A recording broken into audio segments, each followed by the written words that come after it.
Sir जैसे आपने बताया कि कोई फैक्ट्री का काम नहीं चल रहा, वहाँ पे बिल्कुल ठप हो गया मैटर, तो क्या हर बार नेगेटिव एनर्जी ही इन्वॉल्व होती है या और क्या रीज़न होता है कि इंसान के इंडस्ट्री नहीं चल रही, फैक्ट्री नहीं चल रही या पैसे नहीं आ रहे, और क्या क्या रीजंस हो सकते हैं? देखो, मैं कोर इंडस्ट्रियल वास्तु कंसल्टेंट हूँ। तो नेगेटिव एंटिटी एक फैक्टर है उसका, ना चले कुछ, लेकिन जो वास्तुशास्त्र कहता है वो तो अपनी बात पूरी की पूरी कहता है। वास्तुशास्त्र का सिंपल सा रूल है, नॉर्थ, नॉर्थ ईस्ट और ईस्ट को हमें खाली रखना है। एक अच्छा द्वार, 32 द्वारों में एक अच्छा द्वार हमें ढूंढना है और उसको खोलना है। जैसे नॉर्थ में सोम बल्लाट मुख्य का द्वार अगर खुल जाए, जय जयकार करा देता है, अपार धन योजना है।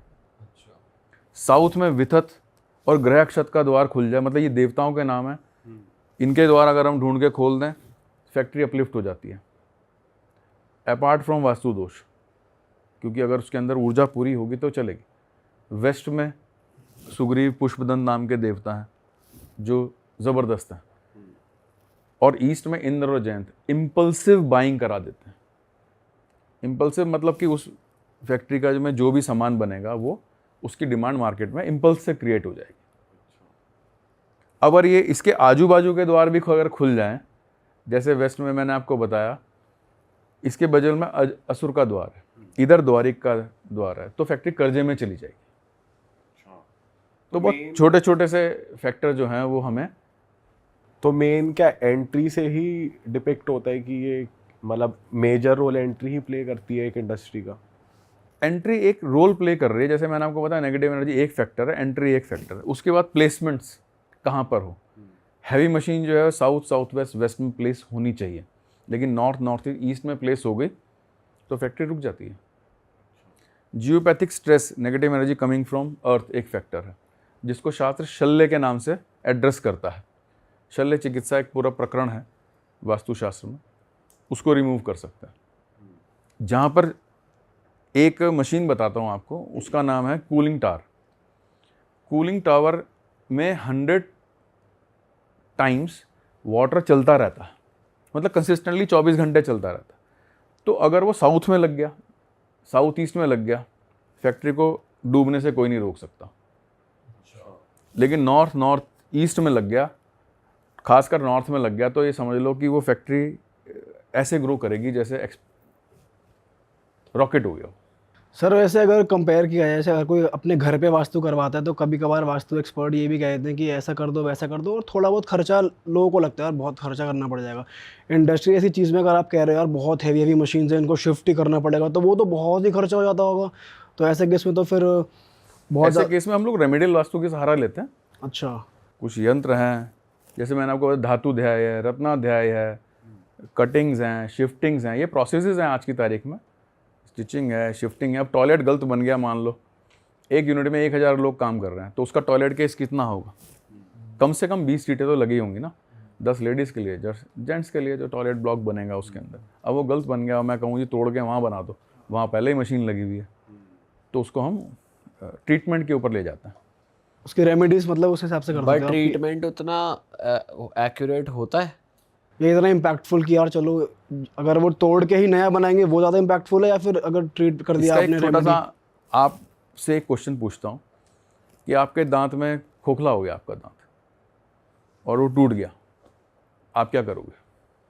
सर नया तो आ ही नहीं सकता, फिर क्या करोगे? फिर तो लगवाना ही पड़ेगा आर्टिफिशियल। रूट कैनाल होगा उसका, है ना, वो टूट ही गया। हाँ। इम्प्लांट लगवा लोगे, एक नया दांत लगवा लोगे, तो क्या उससे खाना खा पाओगे? खाना तो खा लेंगे। इसी तरह से ये जो हमारे ट्रीटमेंट्स हैं ये भी चला देते हैं, अच्छा। काम चला देते हैं। तो आप ये देखो कि अभी मुझे 25 साल हो गए इंडस्ट्रियल वास्तु करते हुए। जिसने 20-25 साल मेरे से वास्तु रेमेडियल कराया, उसकी आज 10 यूनिट्स हैं। हर यूनिट में वास्तु कराता है बंदा, फिर आगे बढ़ जाता है। तो मतलब तो आगे बढ़ने से है, ट्रीटमेंट कैसे काम कर रहा है उस तरफ हमें नहीं जाना, आप आगे बढ़ जाओगे, इस बात की श्योरिटी है। सर आप इतनी जगहों पे जाते हो, स्कैनिंग करते हो, ट्रीट करते हो और देखते हो कि उस जगह का वास्तु कैसा है कैसा नहीं, आपके ऊपर पर्सनली कभी कोई ऐसा केस हुआ है कि आपके ऊपर हावी पड़ गई हो नेगेटिव एनर्जी, कुछ हुआ हो? मैं केस बताता हूँ, ये सब इनिशियल केसेस हैं। अब तो शील्डिंग ज़्यादा हो गई हाँ, है, बढ़िया। शील्डिंग अच्छी हो गई है।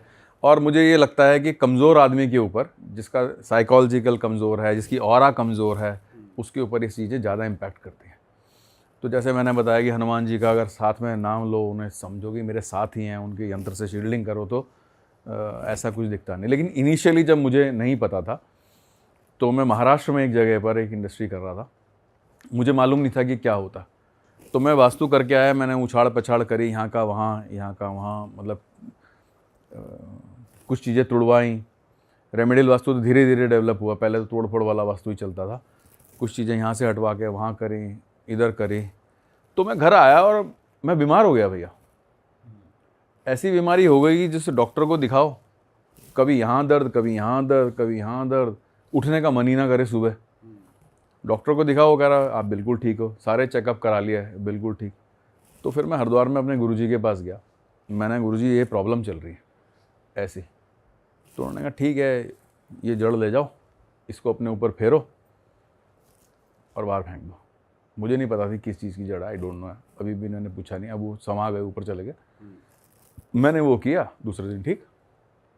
अच्छा, बढ़िया हो एकदम। हाँ एकदम वैसे जैसे पहले। ठीक है। तब मैंने गुरुजी से पूछा, उन्होंने कहा कि ये जो नेगेटिव एनर्जी है ये स्ट्राइक मारती है। और मैंने 2-3 बार इसको फील किया। हम लोग एक प्रोसेस करते हैं जिसका मैंने नाम लिया रत्नाध्याय। तो मैं कोई और वास्तु कंसल्टेंट रत्नाध्याय कर रहा था, उन्होंने कहा सुमित भैया आप मुझे ज्वाइन कर लो साथ में।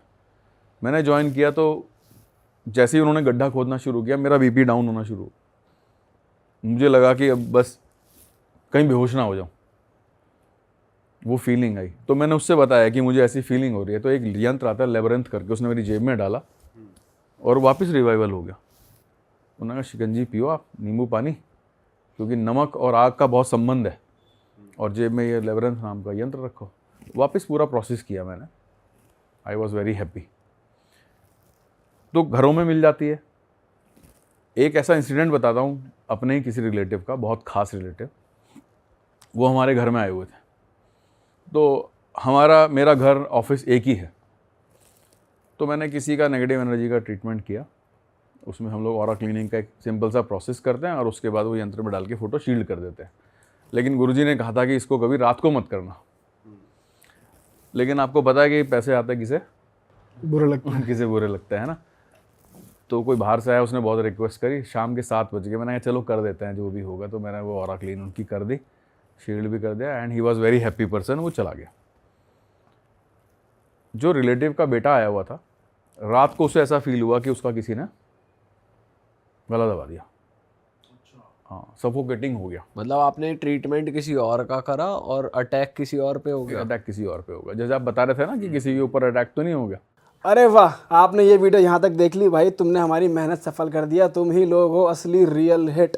और अगर आपको बहुत मजा आ रहा है ऐसी क्लिप्स में, ऐसी वीडियोस में, तो फटाफट जाइए प्लेलिस्ट पे, बिंज वॉच कीजिए, सारी वीडियोस देख डालो और मौज काटो। That is it. हम मिलेंगे नए पॉडकास्ट में, नए क्लिप में। Till then bye bye, see you, take care, do subscribe. Best of real talk only. Okay, bye bye.